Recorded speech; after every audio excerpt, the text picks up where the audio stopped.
कपडे. काय करणार आहेस तू? म्हणजे लहानपणीच्या वस्तूंचं आता नेमकं काय करणार आहेस? मी सहज विचारते, असं काही नाही. तो चेटकोबा जेव्हापासून संपला ना, शक्ती जरा टेन्शन मध्ये असते, आपल्याच विचारात असते. तर तिला त्यातून बाहेर काढायचं होतं म्हणून म्हटलं तिचं बालपणच तिच्या समोर आणून उभं केलं तर. मग असतील ना तिच्या लहानपणीच्या आठवणी या घरामध्ये. आता कसं आहे ना शिवा, लहानपणीच्या वस्तू खरं तर आहे ना. शक्तीच्या लहानपणीची सगळ्यात आवडती गोष्ट अजूनही या घरात आहे आणि ती आम्ही जपून ठेवली आहे. बेस्ट. मग एक काम करा, ते बाहेर काढून जवळच ठेवा, आपण लवकर जाऊन घेऊन जातो. हा अरे हो, कधी. हे बघ, शक्तीचा प्रश्न आहे, आपल्या शक्तीचा प्रश्न आहे.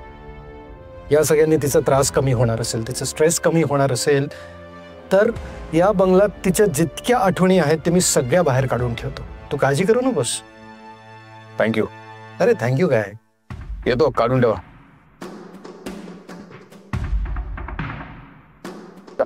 काय कसल्या वस्तू आहेत? काही नाहीये आपल्याकडे. तिच्या सगळ्या गोष्टींची विल्हेवाट लावली मी. विसरला तुम्ही? काय देणार तुम्ही त्याला आता? अरे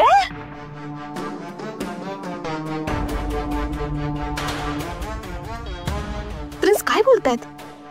शक्तीची अशी कोणती गोष्ट आहे ज्यांनी जपून ठेवली आहे आणि ती गोष्ट द्यायला लगेच तयार पण झाले? आलं डेस्टिनेशन, आलं. चल चल चल चल चल. अरे नंतर वडापाव देणार आहे तुला ना, आठवणी दे. हा चल चल.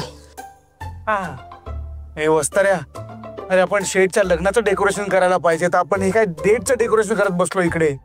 मजा नाहीत रे. You are right bro. I mean to say very soon Shakti madam नानाच्या घरची सून बनून येणार.